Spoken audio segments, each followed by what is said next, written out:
The Boy from Yesterday, Chapter 41, Epilogue, Jefferson Manor.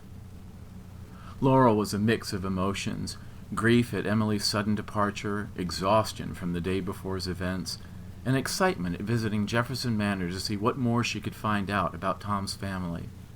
Jefferson Manor wasn't far beyond the campus on the other side of Main Street, in what used to be a city park. They had kept much of the gardens and grounds, and it was a lovely place for seniors to spend their last days. She entered the lobby and asked for Samuel Clark Flannery Jr.'s room. The nurse at the desk looked compassionate but said, "I'm sorry, dear. You know that Mr. Flannery passed away. Are you a relative?" Laurel thought fast. "Distantly, yes. I wanted to see if anyone was around who knew him. I'm doing family history research. It's a hobby I share with my grandma." The nurse nodded. "Just down there, third door on the right. Dina is in there fixing up the room. She would know. She was very close to Mr. Flannery at the end. We're expecting someone else from his family to be in later." Laurel found the room with the door open and knocked lightly. Dina Fitzmaurice, an older African-American lady with swept-up grayish hair and a portly size under her pink nurse's uniform, was folding some towels on the bare bed. Several cardboard boxes were scattered about the room containing framed photos, medical equipment, and books, apparently being held for pickup. Dina turned with a slight startle but smiled broadly. "Well, hello! Who might you be?"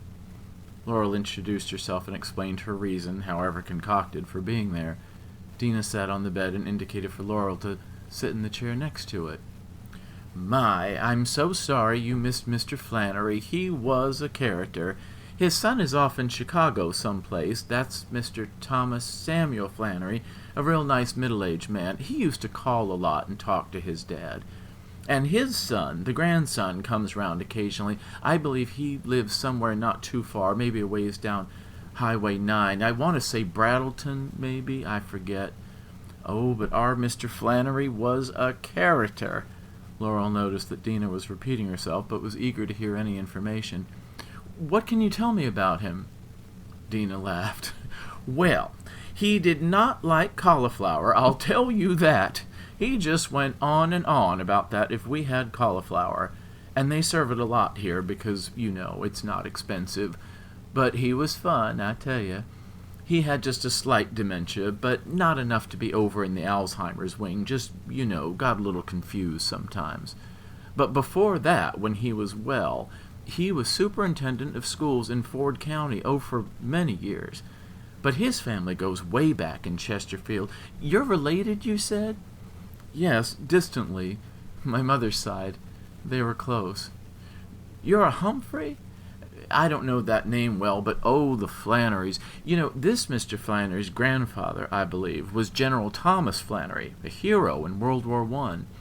And his wife was Mary Shiflett Flannery. I remember him saying, that is our Mr. Flannery here, who said his grandmother was a teacher here, and then superintendent. So that's what she wanted to be. She inspired him. She went to Chesterfield U, you know, back when it was a teacher's college, back probably before 1900. She was lovely from all accounts," he said, "and he and Mary had the most modern home. They seemed to have everything. That's why Mr. Flannery here loved gadgets his whole life, because his grandmother had so many at their house. But his grandfather had died a long time ago, just after the Great War," he said. "You know, that's what they called World War I then, because they didn't know there was going to be a World War II, poor souls. Now, Mr. Flannery's father, Samuel Clark Flannery Sr., was a World War II hero and died at Pearl Harbor. Can you imagine? 2 war heroes in a row. Mr. Flannery was always so proud of that. He came from a good stock, I tell you. And all of them so good to Chesterfield, but real quiet. They didn't make a show of it. But lots of charity work. But poor Mr. Flannery lost his daddy when he was only 7. I think that's so sad. His son was so busy in Chicago, also in schools there.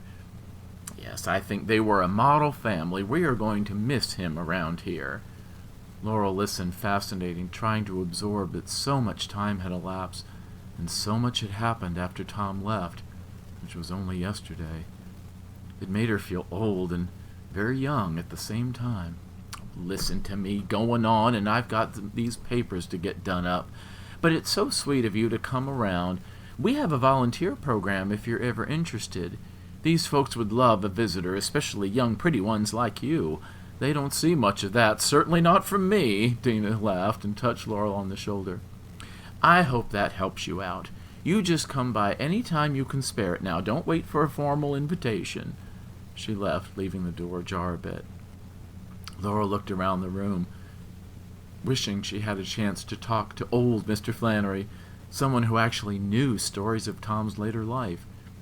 She sat in the quiet room on the now stripped bed and imagined what he might have been like, and what she would have learned if only he had been there to say.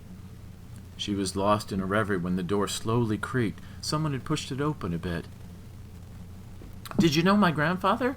said a voice, a young male voice. Laurel turned around and nearly gasped at the man she saw. He was young, about her age, and looked spookily like Tom. Same eyes, nose, mouth, and ears. Only his hair was different, longer, and he was dressed in sporty cargo pants and a tight t-shirt that showed off an impressive musculature and some rocker boy-style jewelry.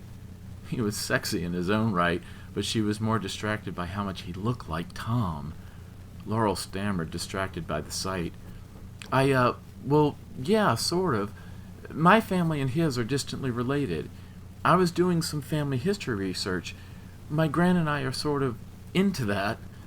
The young man thrust out his hand, which had an interesting silver cuff on it.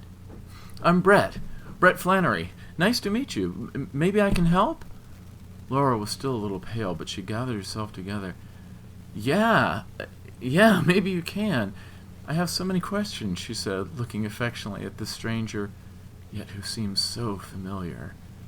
Their eyes locked and they fell into an awkward pause. Laurel shook herself out of it.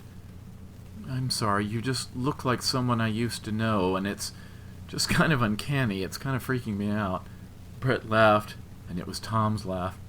"Sorry about that. I'll see how I can redeem myself. You hungry? I know this new time place that just opened off of Concord Street. My work here can wait. You care to join me?" he said, holding out his arm. Laurel smiled, almost flirting, and nodded. She stood up and walked closer toward him and the door. "After you," he said, demonstrating a tinge of Tom's old-fashioned manners, gesturing for her to go out the door first, and following her out the door of the room, down the hall, and out of the front lobby of Jefferson Manor. "Ty, you said?" Laurel asked, as they made their way down Main Street, passing various shops as passers-by walked, drove cars, rode bikes and scooters, and each ventured on in his own way, everyone seemingly in a hurry but them. "Yeah, that's kind of my thing. I like food from all over," Brett said, trying to sound like a gourmand. Then he laughed at himself. "Or maybe I just like food." "Sounds good to me," Laurel said. "I'm always up for something new." She smiled and looked into the intense blue eyes of Brett and got the feeling that they might share something more than Thai food in their future. "So I look familiar, huh? Like who?" Brett blushed a little and smiled at her. "Kind of a distant relative. From photos, really. My gran is really into family history, and we were just, sorting some pictures earlier, and one of them stuck in my head." "That sounds cool," Brett said, nodding and smiling at Laurel as they walked along. As they made their way down Main Street, they chatted about the things they saw, things they liked, and things they observed. It was as if they were each taking in their own city for the first time. They were already so absorbed in each other, oblivious to anything else, that they didn't notice. They couldn't notice, really, what they had passed as they strolled by the stores, including the old antique shop that had been on Main Street since before they were born. For left behind them, as they crossed into the next block, a ring was displayed in the glass case on the front window of the antique store, where the close sign had just been hung minutes before inside the front door. The lights were off, and the only light came from the glow of the setting sun, which shone in through the display window, bouncing off a ring, perched on the finger of an upright white ceramic hand and arm that displayed the ring and an ornate gold cuff on its wrist. The ring was a dull gold now, a little dirty, the engraving worn a bit thin, but still beautiful. It had a dragon's face on it, with a red jeweled eye. The last of the setting sun's rays disappeared from inside the shop. All that could be heard in the growing darkness were the antique clocks displayed on the walls, ticking, talking, on and on forever. In that moment, all was well with the world. In that moment, the dragon's eye flashed.